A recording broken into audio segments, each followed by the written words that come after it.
que nous analysons et commentons les derniers développements autour de la pandémie du coronavirus au Cameroun avec Alex Ngepi de la communication du MRC, avec Herman Niet-Lipote, naturothérapeute. Voilà. Et puis Bertrand Guéguim, délégué médical en ligne avec nous, le professeur Prévost Janchou, pédiatre épidémiologique à Montréal, et sera également avec nous au cours de cette émission. Gros plan pour commencer par vous, professeur, avec les chiffres que j'ai donnés en ce début de cette émission. Nous aurons le point du ministère de la Santé dans quelques instants, mais je voudrais déjà vous demander de nous dire, est-ce qu'il fallait s'y attendre à ce stade-ci, à avoir ces 650 cas de coronavirus au Cameroun? Bonsoir à tous les téléspectateurs, merci à mes copanélistes. Donc déjà pour dire, effectivement, il fallait s'y attendre, oui, parce que cette évolution est assez prévisible dans quasiment tous les pays, quelles que soient les mesures barrières qui sont mises en place. On sait que l'augmentation du nombre de cas va se faire et ce qu'on essaie de faire, c'est de minimiser cette augmentation. Et ce qu'on voit ici sur cette évolution camerounaise, c'est que la première phase de la période de déclaration et d'identification des cas, c'est une phase, on va dire, horizontale, où on peut observer que les premiers cas le 15 février, ensuite, on a eu quelques petits cas ci et là. Et puis, depuis environ une semaine, un peu plus d'une semaine, on voit une augmentation beaucoup plus massive parce qu'on entre cette fois-ci dans la phase un peu plus verticale. Et on parle à ce moment-là de l'exponentialité du nombre de cas. Et cette exponentialité traduit le doublement du nombre de cas de jour en jour. Et l'espace entre 2 jours de doublement, ça varie entre 3 et 5 jours. Ça veut dire que si on a aujourd'hui 20 cas, dans 3 jours, on en aura 40. Donc, le temps de doublement, c'est quelque chose qui est déterminant, qui est majeur. Plus le temps de doublement est court, plus on va avoir une rapidité de propagation. Et ce temps de doublement, si on regarde le nombre de cas de 650 qu'on a actuellement, et qu'on a un temps de doublement de 3-4 jours, ça veut dire que dans 3-4 jours, on sera à 1200, 1300 cas. Et c'est un peu ce qui peut s'observer, à la fois parce qu'il y a encore la propagation en communauté, malgré les mesures barrières, mais aussi parce qu'il y a des diagnostics posés, l'identification des cas qui n'avaient pas encore été faits parce qu'ils étaient peut-être dans la nature. Ah oui. Alors, mais moi, je pense que chaque fois qu'il y a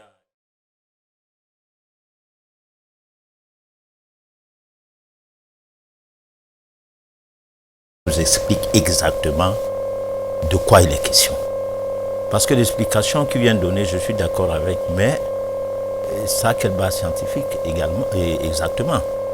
Parce que sinon, il y a comme si on faisait, parce que moi je sais, lorsque j'avais pour la première fois fait une conférence contre le sida à Yaoundé, je ne cite pas l'hôtel parce que publicité voulant.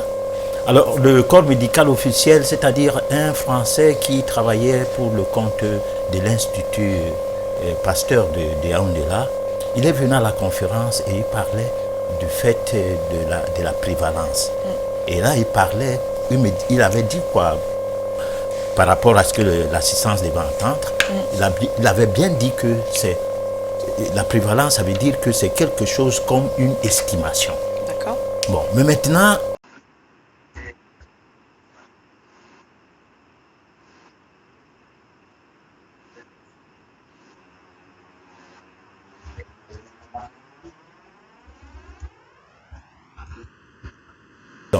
qu'on estime. Parce que c'est bien beau de donner des chiffres et il faut bien que ces chiffres-là soient responsables. Moi, je l'ai dit parce que tout le monde n'est pas comme moi, comme l'autre, et ainsi de suite. Il y a des gens que rien que les chiffres seuls, ils attrapent la maladie. Parce que la maladie, c'est aussi psychologique. D'accord. Alex Ngepi, vous êtes de ceux qui pensent qu'il faut donner les chiffres ou pas? Non, je pense qu'il faille donner les chiffres. C'est important qu'on ait les véritables chiffres. Rappelez-vous déjà qu'il y a plus d'une semaine, la fille du président de la République, Brenda, avait parlé de 800 personnes atteintes. Et un fake news. Oui, c'était un fake news. Ça a été établi comme ça, tant mieux. Mais on se rappelle qu'à ce moment, le Cameroun était à quelque chose comme 100 cas. Et on s'est aussi rendu compte que le Cameroun était de 300 cas à 500 cas. Donc on a eu une croissance remarquable lorsque le ministre de la Santé s'est rendu sur Douala. Par exemple, il y a eu plus de 65 cas qui ont été détectés à Douala 5e, par exemple. Or, auparavant, nous tirons déjà les sonnets d'alarme, nous expliquons aux personnes qu'il y avait des endroits où nous soupçonnons qu'il peut y avoir des cas. Il fallait rappeler que si l'État du Cameroun, ceux qui tiennent le pouvoir au Cameroun ne veulent pas donner des chiffres parce qu'ils ne veulent pas montrer leur défaillance sur la gestion de la crise. En fait, on veut créer un faux sentiment de sécurité auprès des populations, parce qu'on ne voudrait pas montrer que la crise a été mal gérée. Malheureusement, le fait de cacher les chiffres, parce qu'on ne veut pas se remettre en cause. On a un chiffre tous les soirs, hein, on ne les cache pas, ces chiffres. Non, mais ces chiffres-là ne sont pas des véritables chiffres, qu'on ne se mente pas. Est-ce que vous faites un contre-test pour savoir qu'il y a... J'arrive, Madame Carole, si vous me permettez.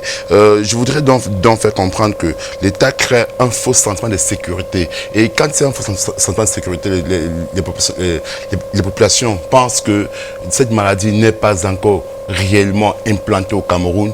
Les gens continuent à courir des risques inutiles. C'est-à-dire que se laver les mains toutes les 1 heure, porter des masques, avoir des gants. Et il faudrait me rappeler qu'il y a des choses qui ont été négligées. Par exemple, on n'a pas de mesures préventives. Mais il y a l'une des mesures dont on n'a pas tellement parlé. La manipulation des billets. Il a été établi en Chine que l'État chinois a eu à désinfecter les billets bancaires dans cette province. Vous savez, on dit aux commerçants de porter les masques. Mais on n'a pas tellement mis l'accent sur le fait qu'ils doivent aussi porter des gants. Parce que quelqu'un peut être contaminé, mais les billets et les pièces de monnaie que nous utilisons peuvent être contaminés. Qu'est-ce que la BAC? Quelles sont les mesures que la BAC a mis sur pied pour que les gens ne puissent pas se contaminer? Les commerçants qui auront beau porter les masques et qui vont se désinfecter les mains tous les 1 heure, si une personne est déjà atteinte de cette maladie qui vous donne un billet, encore que nos billets sont vieillissants, donc vous comprenez donc que toutes ces mesures-là qui semblent négligées sont des dispositions qui permettent que les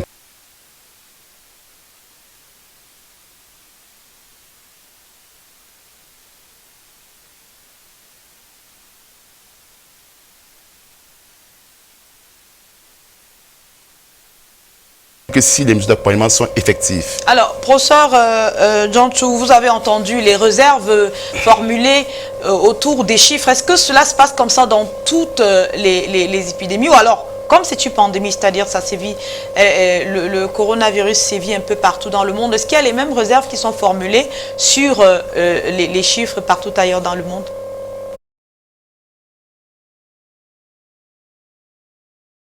Dans le contexte où, pour poser le diagnostic et identifier les cas, il faut 3 choses. Il faut premièrement des outils de diagnostic qui devraient idéalement être faits à un temps opportun. On sait que le virus progresse dans le corps et le moment où on fait le test permet, dépendant du type de test, d'avoir une certitude plus ou moins avérée. Et on le voit par exemple pour ce qui est du prélèvement nasal. Si on le fait trop tôt par rapport à l'exposition, on peut être faussement négatif. Si on le fait trop tard, après que le virus a quitté la sphère ORL, on peut être faussement négatif. Il y a une étude, par exemple, qui montre que 30% des patients avec l'infection vont avoir un test nasal négatif, mais des anomalies au niveau du scanner thoracique. Donc ça, c'est le premier point. Le deuxième point, c'est le fait d'identifier les personnes contacts pour pouvoir, à ce moment-là, poser ce diagnostic, donner les vrais chiffres. Et c'est la difficulté qu'on a à retrouver toutes les personnes qui ont été en contact avec des personnes malades. Et ça, c'est un problème vraiment énorme. Et troisième chose, et non des moindres, c'est finalement le coût des tests, parce que ce coût des tests-là est un élément important pour pouvoir généraliser. On parlera des nouveaux tests qui sont possibles, les tests rapides qui sont accessibles au chevet des patients, et les tests sérologiques qui permettront aussi de vraiment confirmer, parce qu'à l'heure actuelle, sur ces chiffres de 650, je pense qu'on est probablement peut-être 5 fois plus si on avait des outils adéquats. Est-ce que vous vous êtes posé la question, pourquoi les mesures de barrière, c'est-à-dire on fait de la communication autour de la prévention et les chiffres grimpent? Vous vous posez cette question aussi? Non, mais moi, je vais dire une chose. D'abord, les tests là sont faits. Il y a un laboratoire au Cameroun qui Bien prépare ces tests? Bien sûr. Ah, d'accord. Donc c'est fait par rapport à notre environnement. Bien sûr. C'est-à-dire, ce n'est pas des choses qui voyagent et qui arrivent ici et puis... Bon, d'accord, là on commence à voir sérieux ce que c'est. Bon, de deux, l'État doit protéger les intérêts de la population de deux manières. Une manière, c'est que, quel que soit le cas, on doit tenir compte des personnes qui ont un esprit fragile. On ne doit pas tenir compte seulement des gens assez solides mentalement. Donc, si les chiffres actuellement, c'est 10 000, on n'a pas à dire aux gens que c'est 10 000, parce que ce n'est pas ça qui guérit les gens. Au contraire, si on dit aux gens que c'est 10 000, ça veut dire quoi? Ça veut dire qu'il y a une défaillance totale de toutes les manières. De deux, les mesures qu'on doit prendre sont-elles scientifiques ou bien c'est des mesures qu'on prend n'importe comment? Parce que les pays qui étaient avant, moi quand j'étais petit, on disait que quelque chose qui dépasse le blanc, c'est Dieu seul qui peut faire. Alors maintenant, nous avons une situation où les blancs sont dépassés. Qu'est-ce que nous attendons faire, nous? Quelle est la politique que nous menons, la politique scientifique, moi, j'ose bien dire, que nous menons pour s'attaquer à ces fléaux qui est pandémique. Donc moi je pense que les débats sur les mesures à prendre, les mesures d'accompagnement et tout, sont des débats qui concernent la généralité. Mais individuellement, qu'est-ce qu'on peut dire aux Camerounais? Mais qu'est-ce que vous dites aux Camerounais? Voilà, alors parce qu'il faut dire aux Camerounais que ce n'est pas en lavant les mains seulement qu'on va barrer la barrière. C'est quoi? C'est pas en buvant, c'est en mettant les masques. Parce que ces masques-là même déjà, il faut voir si le virus si c'est adapté pour pouvoir empêcher à ce que le virus ne puisse passer. Parce que ce n'est pas seulement masque pour masque. Il faut qu'on sache si la matière qu'on utilise pour ces masques-là ont quel genre comment ça va impacter le virus, d'une part. D'autre part, maintenant, est-ce qu'en lavant bien une viande et en mangeant ça, qu'on n'aura pas un taux d'acide urique élevé? Il faut qu'il y ait une hygiène de vie. Les gens vont continuer à boire les sucreries, c'est-à-dire les colorants avec du sucre, normalement comme par le passé, ce qui fragilise le système immunitaire, l'acidose respiratoire, l'acidose métabolique, c'est-à-dire l'équilibre acido-basique qui concerne exactement le fonctionnement de l'organisme. Cela n'est pas pris en compte, même en Europe. Parce qu'il y a le débat autour de qu'est-ce qu'on doit faire pour soigner les gens, et ce débat est allé jusqu'à faire palabre sur la chloroquine. Bon, ce n'est pas les médecins camerounais, moi j'ai suivi plusieurs interviews, ce n'est pas les médecins camerounais qui vont proposer quelque chose. Maintenant, la vraie proposition, c'est comment laver le côlon. Faire en sorte que le tube digestif soit propre, et ceci va permettre le fonctionnement de l'organisme à partir de l'oxygène que nous respirons. Il a été toujours prouvé qu'en cas d'épidémie, ce n'est pas tout le monde qui en meurt. Même la grippe espagnole n'avait pas tué tout le monde. D'accord, c'est compris. Alex Guépi, qu'est-ce que vous faites pour la prévention? D'abord, la prévention, il faudrait qu'on réitère qu'il y a 13 mesures gouvernementales qui ont été édictées. Et il est important que les populations puissent suivre ces 13 mesures. Il y a les mesures de l'OMS qui sont là, qui existent. Il est important qu'on puisse suivre. Nous, au niveau du MRC, nous avons également édicté presque 20 mesures nous avons eu à édicter pour les populations. Par exemple, un geste réflexe quand vous toussez sur votre coude, par exemple. Quand vous saluez, c'est l'une des premières mesures qu'on fait. C'est l'une des premières choses. La distanciation sociale, dont on ne se salue plus. Oui, non, en fait, par exemple, vous avez vu le ministre des Relations extérieures à l'époque, qui avait reçu les diplomates, ils avaient salué comme ça, et ce n'est pas le coude. Ce sont des mesures qui sont préventives, ça ne salut pas les pieds. Donc, ça ne veut pas dire qu'on devrait cacher ça, tous les liens. Vous le réitérez on le réitère, se laver les mains régulièrement, avoir une hygiène de vie adéquate. Mais le problème qui se pose, malgré les mesures préventives que l'on devrait prendre, Aucune mesure préventive ne serait efficace s'il n'y a pas de mesure d'accompagnement. Par exemple, avant de parler de mesures d'accompagnement, je tiens à rappeler qu'il y a une théorie qui dit, par exemple, au niveau individuel, parce que tout à l'heure, le docteur parlait des mesures individuelles, quand vous balayez le devant de votre cour, et si chaque individu se met à balayer le devant de sa cour, ça fait une généralité, tout le village sera propre. C'est vrai, mais au-delà de tout ça, il y a le rôle social de l'État. Il s'avère quand on décide de vivre en communauté, de vivre ensemble, on décide de confier la gestion de notre sécurité sanitaire, notre sécurité sanitaire, notre éducation, et qu'on sort à un individu qui est l'État.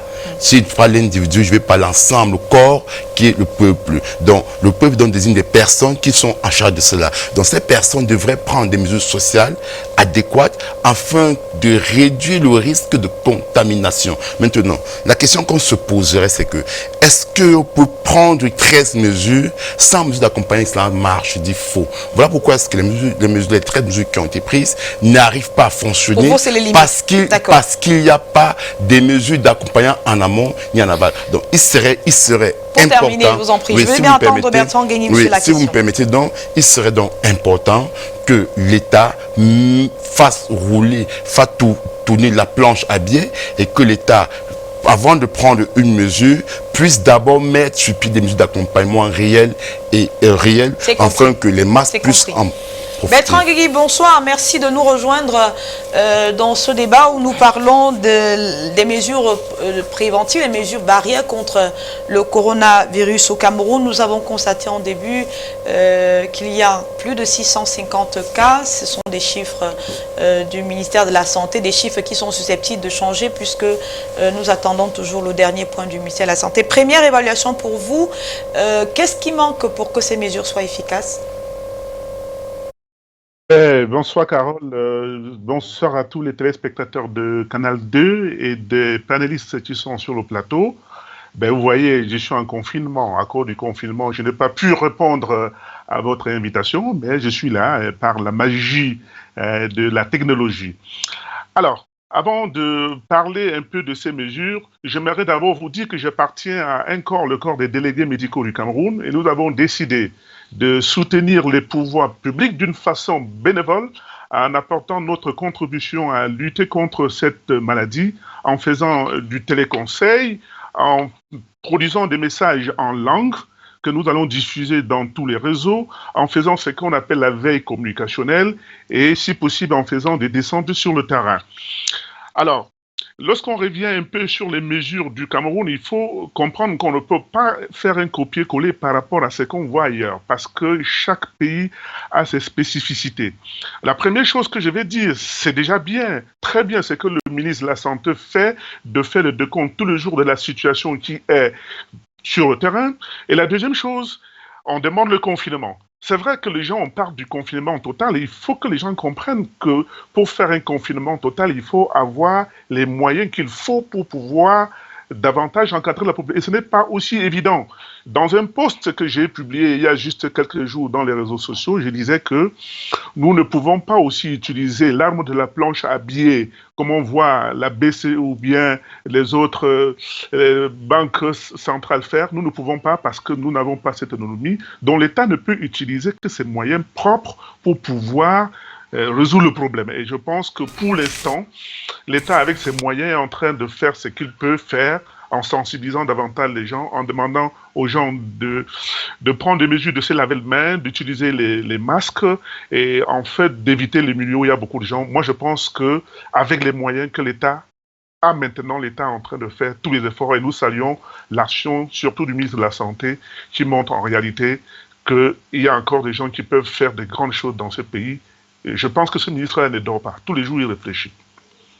Parce que Alex Zéppi veut réagir à l'un de vos arguments. Vous savez, je suis tout à fait d'accord avec M. Bertrand, délégué médical, qu'il faille d'abord remercier les actions qui ont été prises. C'est ce que nous avons fait au MRC. Et il faut aller très peu loin. Il ne faudrait pas remercier le corps médical et tous les assimilés, c'est-à-dire, on devrait remercier les médecins, les infirmiers, également les techniciens de surface, ces soldats, ces véritables soldats de la guerre contre le Covid-19, qui laissent leur famille, qui sont payés peut-être à 36 000, 45 000 francs CFA par mois, qui vivent à Makpé-Msoké dans de l'eau, dans une zone marécageuse, qui abandonnent leurs enfants au profit du peuple camerounais. Il faut y remercier. Mais ce que je refuse, c'est de faire croire au peuple camerounais, comme pas faire tourner la planche à billets. C'est de faire croire au peuple camerounais que l'État n'a pas assez de moyens, ou bien que les moyens que l'État a mis seraient suffisants. Non, l'État n'a rien mis.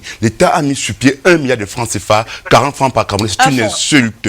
Parce que, monsieur, je tiens à vous rappeler qu'il y a une ligne budgétaire, je crois la ligne 89, il y a une ligne budgétaire à Primature, qui est dotée à plus de 100 milliards de francs CFA pour les catastrophes chaque année. Depuis 50 ans, cette ligne budgétaire est dotée et depuis 50 ans, le Cameroun a eu peu de catastrophes et il y a des fonds d'aide qui sont au Cameroun. Alors, quand nous sortons cet argent-là et qu'on injecte pour combattre le coronavirus en vue d'accompagnement, faites croire, si vous me permettez, il y a la CHAN qui devrait avoir lieu en cette période-ci et que le Cameroun a dit qu'on était prêt pour la CHAN. Qu'on sorte l'argent de la CHAN, du CHAN et qu'on l'injecte dans l'économie, qu'on l'injecte comme mesure d'accompagnement. Donc, c'est un peu un faux discours, ce que vous avez tenu là. Bertrand Guéguim d'abord, réaction? Allô? Oui, Allô? Alors, quelle est la question, s'il te plaît? Moyen de pouvoir prendre en charge tout ce qui doit se décliner autour de cette pandémie, parce que le MRC semble soutenir que l'un des échecs de cette politique, notamment le confinement que vous avez proposé tout à l'heure, c'est justement qu'il n'y a pas les moyens d'accompagnement. Exactement. Vérité. Oui. Allô? Allô? Oui, j'entends. J'espère que vous m'entendez aussi. Très bien, nous vous entendons très bien. Allez-y. Alors, je suis en train de dire une chose. À l'heure actuelle, ne nous leurrons pas, l'État du Cameroun n'a pas tous les moyens qu'il faut pour pouvoir prendre en charge la population et instaurer un confinement total. Nous savons que notre économie, c'est une économie informelle où les gens vivent au jour le jour. Et nous vivons des situations dramatiques dans notre pays, Boko Haram, la situation du Nord-Ouest, avec notre économie qui est véritablement en difficulté. Moi, j'ai dit, si l'État avait les moyens de demander le confinement total, je suis sûr qu'on aurait demandé ce confinement total. Mais l'État n'a pas tous ces moyens. Mais là, il y a une chose quand même qu'il faut se le dire. Mais attends, on est en train véritablement de traumatiser toute la population à cause de cette affaire de coronavirus. C'est vrai que c'est un virus qui est en train véritablement de tuer les gens outre-Atlantique ou bien autre, mais en réalité, ce n'est pas un virus qui est très létal. Moi, je pense que la peur fait même que le virus est en train de prendre de l'ampleur. Mais attendez, on a aussi des moyens endogène pour pouvoir combattre ce virus. Il faut pas. Il y a le professeur Herman Liet qui est là, qui a l'habitude d'utiliser les moyens qu'on a sur le plan local de combattre ce virus. Il faut qu'on pense aussi à ces moyens. Et ces moyens-là existent. Donc, ne demandons pas à l'État ce que l'État ne pourra pas, parce que on ne pourra pas avoir. Mais on a parlé des milliers, des milliards dans certains pays. N'oubliez pas une chose. En réalité, quand les gens pensent comme ça veut dire qu'ils ont de l'argent qui est venu ailleurs. Normalement, la Banque centrale européenne devrait financer les pays de la zone CFA parce que nous sommes une partie intégrante de cette BCE à travers le franc CFA, mais ils ne le font pas. Mais nous, on va utiliser quels moyens? Est-ce que nous, on va utiliser l'argent hélicoptère que les États-Unis utilisent pour donner $1000 à chaque population? Au Canada, on achète même à manger. Le Cameroun ne peut pas le faire. Vraiment, soyons sérieux. On n'a pas les moyens pour le faire maintenant là. N'a pas les moyens, il reste qu'il faut mettre en application la prévention. Bon, mais je crois qu'il y a dans ces débats un côté politique qui est désagréable pour moi parce qu'il faut qu'on s'entende. Moi, je suis là pour parler aux Africains et je suis là pour parler aux scientifiques. Tout prouve aujourd'hui que la médecine ne vaut rien. Tout. Parce que le médecin n'a aucune proposition. On a beau bien dire que, bon, il faut que on voie leur bonne volonté, mais tout ce qu'ils font. Que dites-vous des cas qui sont guéris? Non. Ou bien c'est des cas qui sont marginaux guéris, pour vous? Non, les cas qui sont guéris sont des cas que ce n'est pas le médecin qui l'a guéri, c'est la chloroquine. Le médecin n'en fabrique pas.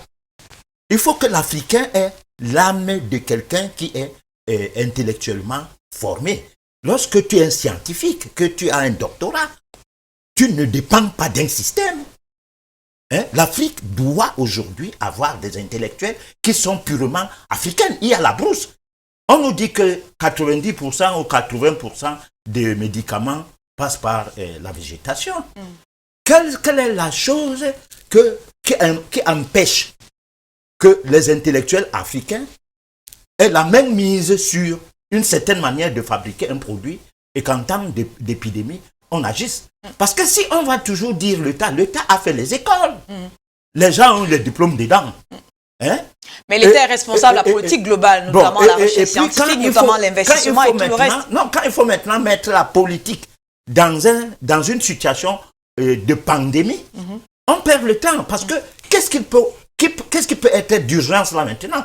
Si c'est seulement critiquer l'État, je pense que c'est bien, mais qu'est-ce que les mesures d'accompagnement ne viennent pas donc pas? On fait comment? On fait comment, oui. C'est ça.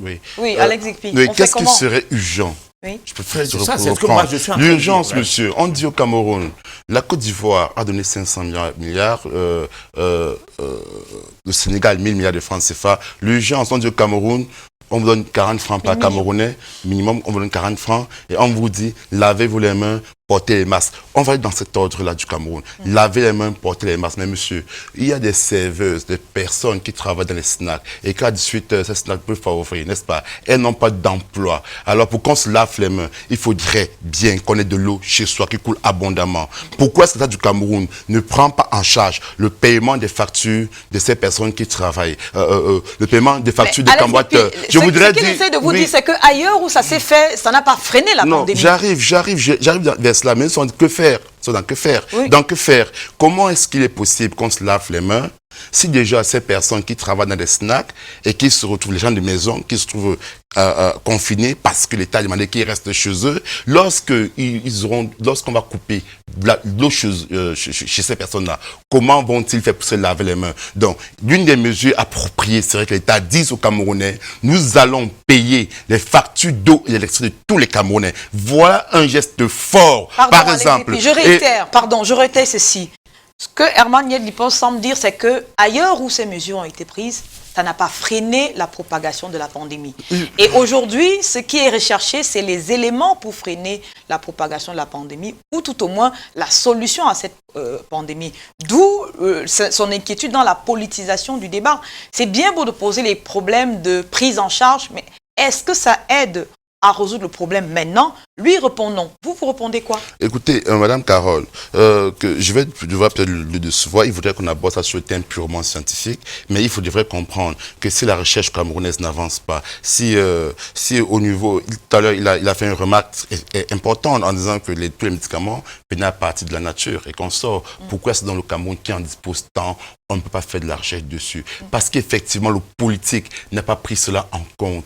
Parce que le politique n'a pas fait de cela sa priorité. Elle devrait être suffisante pour vous autres, pour prendre votre question. Maintenant, je reviens sur des mesures. Par exemple, on vous dit, il faudrait des masques, n'est-ce pas? On vend un masque à 1000 francs. En principe, vous êtes conscient que ces masques-là, en principe, on doit porter 3 masques par jour. C'est l'OMS qui le dit. Alors, lorsqu'on vend un masque à 1000 francs, donc, si M. Alex Zikpi est marié et qu'il a 3 enfants, ça lui fera 5 personnes, lui et son épouse. Donc, il faudrait 15 000 francs par jour. Alors, 15 000 francs, vous le faites au bout d'un mois, cela devrait vous donner combien? À peu près, c'est des sommes faramineuses. D'accord, c'est compris. Non, je voudrais donc dire... S'il vous plaît, chutez là-dessus parce qu'on va avancer, je vous en prie. Donc, pour cette politique-là, l'État, par exemple, nous avons SICAM qui existe, qui est là. On a prouvé, et c'est démontré scientifiquement, que les tissus permettent de barrer que le virus puisse entrer. Donc, on aurait pu financer ou bien faire un agement fiscal à SICAM, réquisitionner ces pagnes qui sont là-bas, avec les 50 000, plus de 50 000 artisans qui existent, les couturières, leur financer afin qu'elles puissent coudre ces masques-là et qu'on redistribue aux populations. Voilà par exemple une mesure. Vous êtes de retour avec nous. On a beaucoup parlé des propos des médecins français sur un plateau TV, des propos sur un test d'un vaccin en Afrique, des propos qui ont été condamnés par certains. Mais vous dites qu'il y a matière à creuser sur ces propos. Il s'agit de quoi exactement? L'effet médiatique des propos de ces médecins français a fait une levée de boucliers de plusieurs personnalités, notamment du monde sportif. Mais en fait, il faut regarder les choses sous 2 angles. Sur la forme, c'est vrai qu'il est critiquable. On le fait, on critique les propos sur la forme, les paroles de stigmatisation qui ont pu être prononcées. Mais sur le fond, il faut admettre qu'on ne peut pas leur donner tort sur le fond du concept de dire que l'approche préventive par un vaccin est quelque chose qu'il faut explorer. C'est une piste qu'il faut absolument explorer parce que, premièrement, sur le plan du traitement, on n'a pas les ressources actuellement au Cameroun pour permettre de répondre aux besoins de tous les patients potentiellement qui seront malades. Et deuxièmement, les mesures préventives de distanciation sociale, d'hygiène, etc. ne vont pas empêcher qu'il y ait un certain nombre de cas qui vont se présenter. Donc, il y aura quand même des personnes qui vont se contaminer. Et donc, ces mesures-là vont avoir quand même une limite. Donc, c'est dans cette optique que les approches de prévention primaire doivent être explorées.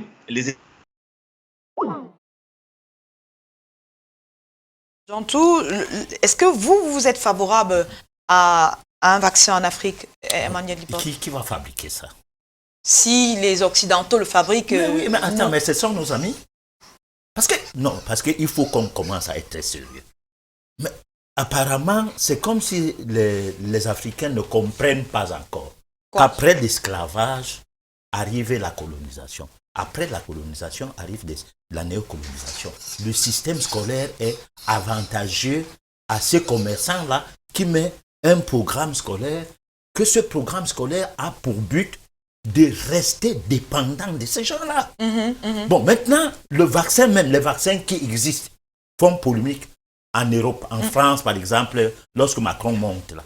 Il favorise qu'un vaccin et toutes les personnes sérieuses du domaine médical, certains s'arrangent à du fait que comme il a été financé par des lobbies qui sont dans l'industrie, il doit payer le prix. Ça s'est dit en France, c'est sur YouTube. Déjà, c'est ça. De deux, les gens comme Philippe Even, c'est un médecin qui a été doyen de l'université pendant 12 ans. Merci de laisser un message. Explique que le vaccin n'a jamais été testé pour savoir s'il est toxique ou pas. Il y a eu un problème avec les vaccins BCG là, et l'Institut Pasteur, avec l'histoire de l'aluminium. Les adjuvants qui sont dans les vaccins sont nuisibles, vont même jusqu'à provoquer la sclérose en plaques. En quoi l'Africain peut rester et dire, pour une pandémie, on va passer par le vaccin, alors que quelque part, on attaque Bill Gates, comme quoi tout l'argent qu'il a eu dans l'informatique, il parlait que de la population qu'on doit diminuer, que la propension démographique n'est pas... Donc, il y a un complot autour de ce vaccin. Donc, comment un Africain peut dire que c'est le seul moyen aujourd'hui pour enrayer une pandémie, alors qu'il y a des moyens d'hygiène de vie? C'est-à-dire que la première chose, pour amener les gens à ne plus avoir peur d'une maladie, il faut leur montrer comment ils doivent vivre sainement. Alain Guépichu, la même question? Oui, il faut d'abord rappeler que le Cameroun a des très grands chercheurs.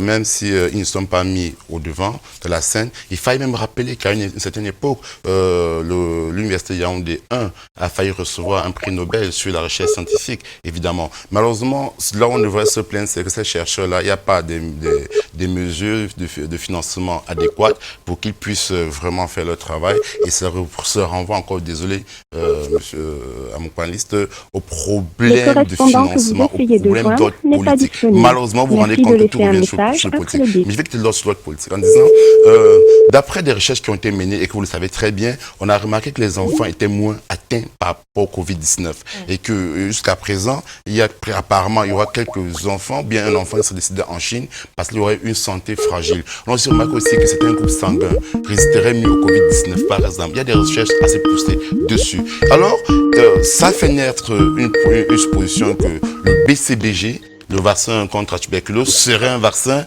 qui devrait protéger les populations contre le Covid-19, n'est-ce pas? Et maintenant, il y a des organisations internationales qui demandent aux États de pouvoir tester cela sur les personnes adultes et de voir si ça va résister. La question qu'on devrait se poser, est-ce que le fait de vouloir faire ce test-là en Afrique, d'abord, avant de le faire dans les pays européens occidentaux, serait-il bienvenu? Alors, je ne vais pas tomber sur des fake news. Alors, ça renvoie donc, une fois de plus, à la responsabilité de l'État et à la recherche scientifique africaine africaine et camerounaise. Pour qu'on puisse rassurer les populations camerounaises qu'un tel vaccin peut être introduit au Cameroun sans toute quiétude, il faudrait que vous, qui est de ce corps, que les médecins, les chercheurs, que vous puissiez rassurer la population et que l'État du Cameroun, en fonction de vos études, en fonction de ce qui est normalisé, puisse convaincre les populations. Car pour l'instant, il y a une psychose qui est en train de se créer par les fake news et par des déclarations alarmistes. Maintenant, nous allons sortir du domaine de la recherche et aller dans le concret. Parce que personnellement, je pense que ici, il est question de nous dire, je suis africain, vous savez, Mme Carole, je prends de la verra chez moi, je prends tout ce qui est naturel chez moi, avant de me rendre quoi que ce soit. Je ne dirais pas comment de le faire, n'est-ce pas? Parce que, mais je dis, il faudrait que peut-être que les Africains retournent vers des sources naturelles. L'hygiène de vie dont vous parlez tout à l'heure. Oui. Mais au-delà de ça, toute politique qu'on mettrait sur pied, il faudrait d'abord que l'État, je répète, puisse injecter les fonds. Le Cameroun a de l'argent et 1 milliard c'est peu. Il faudrait qu'on mette sur pied ne serait-ce 1000 milliards de francs CFA pour accompagner les Camerounais. On en vient à la question de la solidarité autour de ce Covid-19. Bertrand Guéguim, sur la question du vaccin, vous avez entendu cette polémique autour d'un test de vaccin en Afrique. Est-ce que vous êtes favorable à cela?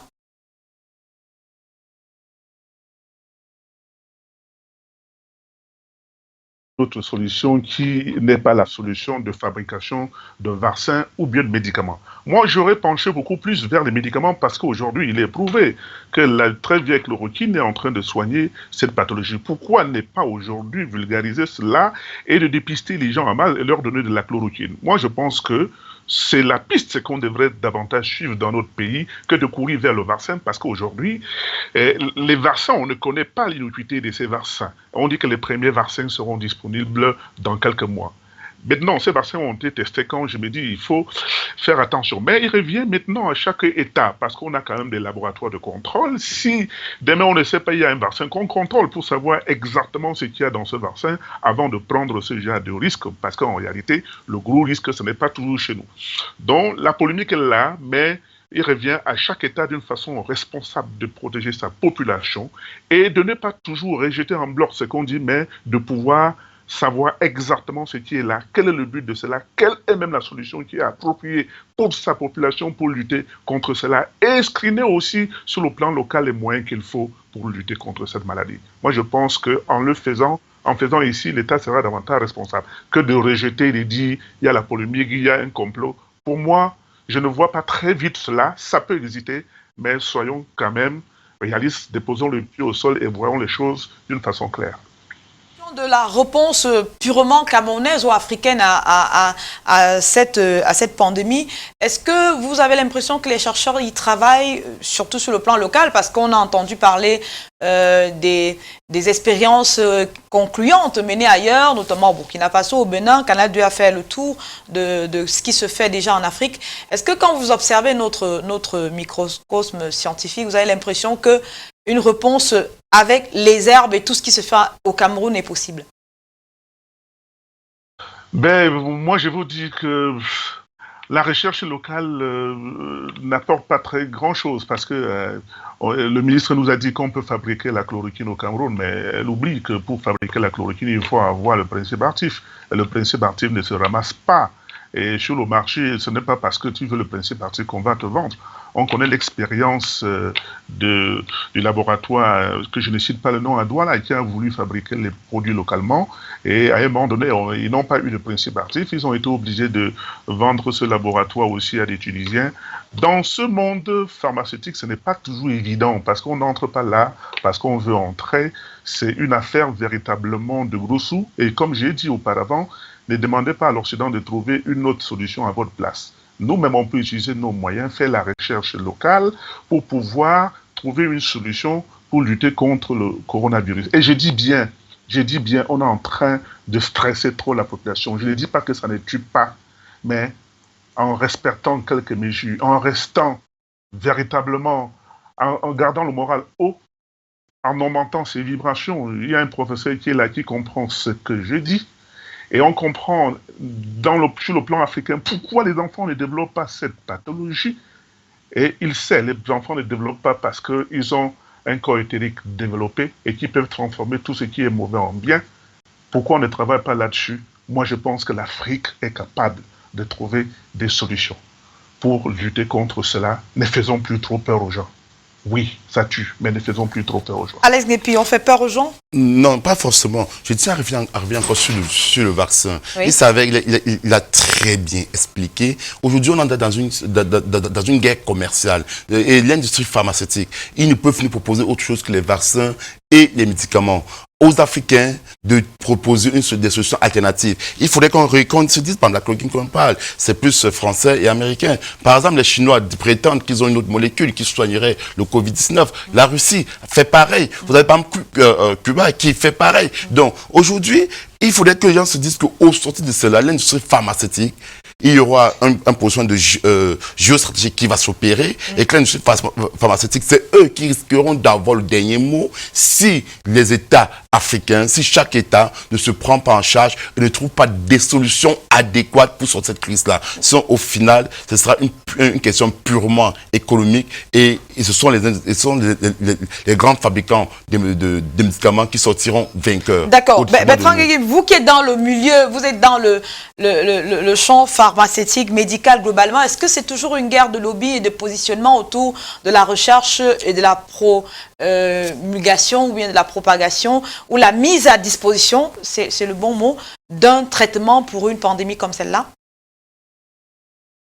Vous devrez comprendre que l'industrie pharmaceutique répond à un besoin. Il y a une pathologie qui est là, il faut trouver un médicament, il faut trouver un vaccin. Et c'est le rôle de l'industrie pharmaceutique. Il y a des chercheurs que vous n'allez jamais voir. Vous voyez les délégués médicaux sur le terrain, mais on est là juste pour apporter le fruit de cette recherche. Il y a un problème à résoudre. Qu'est-ce que vous demandez aux gens? Mais ceux qui sont là-bas doivent chercher les vaccins ou bien les médicaments pour soigner. C'est leur rôle. Et lorsqu'ils ont trouvé, ils doivent mettre sur le marché. À chacun de jouer son rôle. Le rôle de l'industrie pharmaceutique, c'est de mettre à la disposition du grand public des médicaments et des vaccins. Et notre rôle, c'est d'aller sur le terrain, vous dire, voilà comment il faut utiliser. C'est clair. Alors, Elman Yelipo, sur la riposte ou bien la réponse purement camerounaise, qu'est-ce qu'on peut? Alors, pour qu'on ait une réponse purement camerounaise à la taille de la politique, là je vais parler politique un peu maintenant, pour essayer de voir avec mon Alex Guépi? Oui, c'est que les États africains sont dépendants. En 1953, De Gaulle avait dit, vous aurez l'indépendance, mais vous n'aurez pas l'État lorsque l'UPC gagne la guerre contre la France sur le fait que la France cesse de dire qu'elle est là pour nous civiliser. Mais elle est là pour nous coloniser, alors que la colonisation était l'une des résolutions des années 45-46 qui interdisait à tout pays de continuer à la pratiquer après la Deuxième Guerre mondiale. Alors, résultat, nous avons les États qui gèrent l'indépendance du Cameroun, mais c'est les États français. Donc, les politiques du genre, la politique sanitaire, obéit à un cahier des charges, où le ministère de la Santé parle de la santé, mais ne fait rien concernant la santé. Parce qu'il ne faut pas que vous perdez de vue. Il y a une différence entre la santé et la médecine. Le médecin ne sait rien de la santé. Parce que la définition de l'OMS sur la santé, c'est le bien-être total. L'absence de tout ce qui peut encombrer quelqu'un mentalement et tout. Bon, le médecin fait de la médecine. La médecine, c'est des techniques, des moyens. Tout ce qu'il faut qu'on mette à la disposition d'un thérapeute pour pouvoir atteindre l'objectif. L'objectif maintenant, c'est attaquer le virus. Donc le médecin est dans son registre. Mais moi, je parlais de la santé. D'accord. On en vient, si vous voulez bien, parce que la connexion avec Montréal est rétablie. Bon retour, professeur Jantou. Vous parliez de la problématique de ce vaccin. Et j'aimerais bien entendre jusqu'au bout. Vous aviez formulé des réserves aux réserves qui, elles, avaient été formulées vis-à-vis de ces médecins français qui se sont exprimés sur la question du test d'un vaccin en Afrique. Est-ce que c'est vraiment plausible? Suivre ce que je disais, donc sur la forme, c'est sûr que les paroles ont peut-être été prononcées d'une façon qui peut blesser et ça, on le condamne. Maintenant, sur le fond, de dire que les approches de prévention, puisque les domaines de prévention en termes de distance sociale et autres ont leurs limites, on sait que ça n'empêche pas l'augmentation du virus. On sait que ça marche quand même si elles sont mises en place très tôt. Je fais cette parenthèse juste pour, on en a parlé sur le plateau tout à l'heure, pour dire que c'est quand même quelque chose qui marche. Et l'exemple du Québec est assez marquant parce que depuis que la mise en place de ces mesures de distanciation qui ont été faites assez tôt, on observe que les gens le respectent et quand les gens le respectent, on voit une petite inclinaison de la courbe. Mais ce n'est qu'à la fin de l'épidémie qu'on conclura par rapport à d'autres pays. Donc cette voie-là, il ne faut pas la négliger. Donc pour refermer cette parenthèse et revenir sur la question du vaccin, je veux aussi juste reprendre pourquoi est-ce qu'on doit explorer les voies de prévention autres. Parce que en fait, lorsque le corps est en face d'un ennemi, il va agir par rapport à son système immunitaire. Donc, il y a deux approches pour le système immunitaire. Il y a la stimulation du système de façon active ou la stimulation de façon passive. L'exemple assez classique pour la façon passive, c'est l'allaitement. On sait que l'allaitement maternel permet de passer des anticorps au bébé et donc ça, c'est une stimulation de l'immunité de façon passive. Ensuite, l'autre administration passive, c'est lorsqu'on donne des anticorps à des personnes face à une infection virale ou bactérienne. Et cette piste-là est déjà actuellement en cours. Ici à l'Université de Laval, on a réussi des chercheurs à identifier des anticorps chez les personnes déjà malades. Et cette identification d'anticorps sera utilisée comme prophylaxie chez les gens exposés pour éviter que plusieurs cellules se contaminent. Donc ça, c'est le volet passif. Maintenant, il y a le volet actif qui est celui des vaccins, où là, pour ce coup, on va donner un vaccin comme celui du BCG qui va aider le corps à se réveiller, qui va aider le corps à protéger par un mécanisme d'immunité globale contre l'infection à coronavirus et dans le contexte où on a des gens à haut risque d'infection, les soignants, éventuellement les proches des personnes qui sont contaminées. Et pour cette voie-là, il y a deux études en cours, une aux Pays-Bas, une en Australie qui inclut des travailleurs de la santé, médecins, infirmières. Il y a un peu plus de 4000 personnes qui sont prévues à inclure dans l'étude et on aura des résultats. Donc, ne pensons pas que l'Afrique va, avec seulement des paroles, de dire qu'on ne veut pas ce vaccin. C'est une voie à explorer et il faut se dire que le BCG, c'est un vaccin ancien, connu. Ça se fait depuis longtemps. Les enfants l'ont pour la prévention de la tuberculose avant l'âge d'1 an. Et on sait que dans ces études, on vaccinera les adultes. Vous dites c'est des histoires. Pourquoi? Non, ça c'est des histoires. C'est pas la vaccination qui a affiné la lèpre. La vaccination n'a jamais rien eu. Parce qu'il faut qu'on lise les chercheurs ou bien les gens qui sont les propagandistes africains de la vaccination. Ce qu'il explique là, c'est encyclopédique. C'est-à-dire, si tu vas demander, faire une requête sur la fonction d'un vaccin, sur Google, oui, que tu veux savoir comment fonctionne un vaccin, tu vas tomber sur son explication. Bon, maintenant, est-ce que c'est une explication scientifique? Je dis non. Parce qu'on vaccine les bébés qui n'ont pas de système immunitaire déjà en place. Comment on va bousculer leur système immunitaire? Pour qu'un bébé ait un système immunitaire, il faut qu'il soit bien allaité par sa maman jusqu'à plus de 6 mois. Il construit maintenant son système immunitaire et il commence à se défendre, du moins son organisme commence à mieux se défendre. Là maintenant, on peut le vacciner pour bousculer son système immunitaire. Bon, mais on le vaccine parce que c'est un principe qui permet de fragiliser le corps et rendre les personnes vaccinées des clients d'un système. Et ce système-là, c'est un système commercial. C'est-à-dire, les industriels ne s'amusent pas. Avant, les industriels, c'est des chercheurs d'argent. Et les médecins sont des prescripteurs. Des prescripteurs, parce qu'ils ne peuvent pas prendre en charge par eux-mêmes un malade.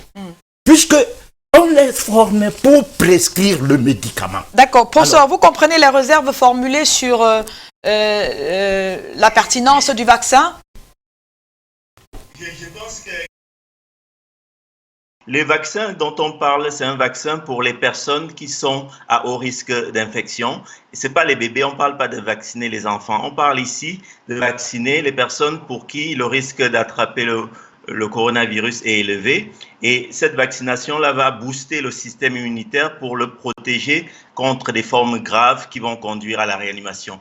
On est tous d'accord sur ces plateaux qu'on n'a pas assez de lits de réanimation au Cameroun pour accueillir tous les patients qui seront peut-être nécessiteux. Donc, l'approche vaccinale visera, même si la personne et exposés au virus à faire des formes moins graves.